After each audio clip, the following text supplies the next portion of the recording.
મારી ઈચ્છા પહેલેથી એવું હતું કે મારો હાથ આવો છે, હું ખેતી કામ તો કરી શકવાની નથી, એ નાનપણથી છે, નાનપણથી છે.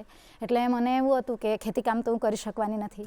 બીજું શું થાય એ બીજું કે દુકાન કે આ કે તે એવું તો કંઈ વાતાવરણ મળે નહીં ગામમાં. ખેલ મહાકુંભમાં ગઈ પછી જ્યારે સુરતમાં અહીંયા ડિસેબલવાળા જે સંસ્થામાં અમારે રોકાવાનું થયું કનુ સરના સંસ્થામાં, ત્યારે મને તો આંખ ઉઘડી ગઈ કે કેટલા અપંગ છે, જે હાથ પણ નથી અને પગ પણ નથી, મોડાથી લખે છે અથવા મોડાથી થાળી પોતાની લે છે અને પોતે ખાય છે અને કેવી રીતે કામ કરે છે.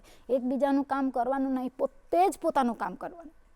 અને ઘણી બધી હિંમત તો ત્યાંથી પણ મને આવી. દાખલા તરીકે મારા હાથનો પ્રોબ્લેમ છે, તો ઓપરેશન ઘણી વાર કરેલા છે, 5-6 વાર. એટલે મારે અહીંયા બોલ વાગી જાય તો મને બહુ, કારણ કે કમરની ચામડી મારી અહીંયા બધી મૂકેલી છે, તો મને શીખવે કે હાથ આવી રીતે મૂકવાનો અને બોલ પડે એટલે કેવી રીતે હાથ તરત બંધ કરવાનો ને ઉપરથી કેવી રીતે આમ સીધું ઝીલી નહીં લેવાનું પણ આવી રીતે કેવી રીતે ખેંચવાનું, બધું આમ શીખવે.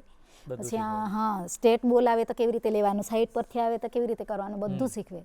પછી હેંગિંગ બોલ પર બેટિંગનું ને એવું હોય તો હેંગિંગ બોલ પર શીખવે. ફિલ્ડિંગનું કેવી રીતે પડવાનું, કેવી રીતે ઉઠવાનું, કેવી રીતે કઈ સાઈડે બોલ આપવાનું, બધું પાયાથી બધું શીખવતા. અને ત્યાં બી મેચ રમાડીને તો બહુ મજા આવી.